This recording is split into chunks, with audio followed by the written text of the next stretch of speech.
Ayan, laptop siya. Paano ba ito buksan? Buksan muna natin. Ayan, open sesame. Nabuksan na siya. Nakita nyo? So maganda. Kasi importante din to sa akin dahil kailangan ko to.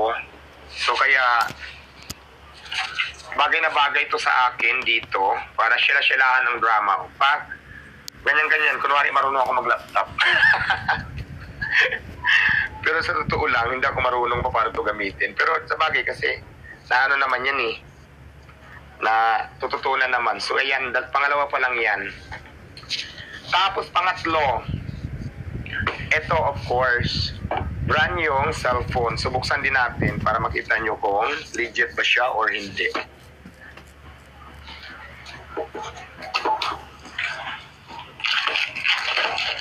Ay, hindi pa bukas siya na. Titingnan natin kung legit siya. So ayan, bubuksan ko na.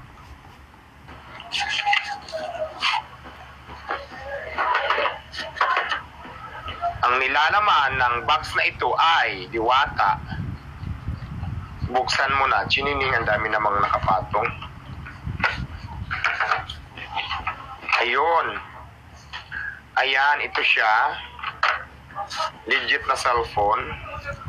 Sarado pa eh. Kulay ano siya? Purple blue. So ayan, tingnan rin natin kung gumagana.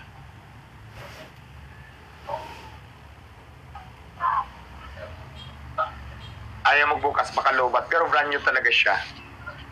So ayan, ano kayang kasama nito? Balik na natin. Ang kasama niya sa box ay may charger, may cord, at syempre ito, may white casing. Ayan magkakasama. So ayan ha, brand new talaga siya lahat. Paano to nilagay? Saan nakalagay ang phone dito? Sa loob? Paano to ganyan?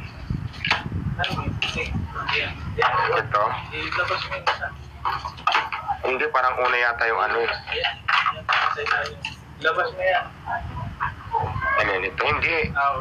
Ganyan siya. Ayan, ganyan. Tapos ganyan. Babalik natin. So, ayan ang brand new. Hindi pa dyan nagtatapos, guys. Ito ha, galing to kay Wamos. Ba't parang na ano? Ay, mamaya natin ilagay. Tapos ito naman, pinakalas.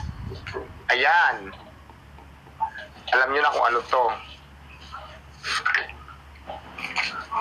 Ayan siya. Cellphone. Diba? Ganda, no? Tapos may kasama din siyang charger. Pero ito lang yung charger, wala nang iba. Tapos ito lang, ganyan. Pero ito, gustong gusto ko to. May bago na naman akong iPhone to, no? iPhone. Basta iPhone siya. So ayan lahat, napakaganda nito, napakaraming ano. Salamat pala kay Wamos. Abangan mo yung show namin, sa talk show namin ni Wamos, sa Friday niya ipapalabas. Doon sa show ni Wamos na Don Wamos show. Yan, talk show. Abangan nyo yan. So yan lang, please ko lang sa inyo. Tapos pupunta daw siya dito para magbigay pa siya ng magbigay daw ng bigas. Kaya maraming salamat din sa iyo, Wamos, dahil napakaraming regalo na binigay mo sa akin. So yun lang guys, ito lang muna for now. Please like, follow, and share.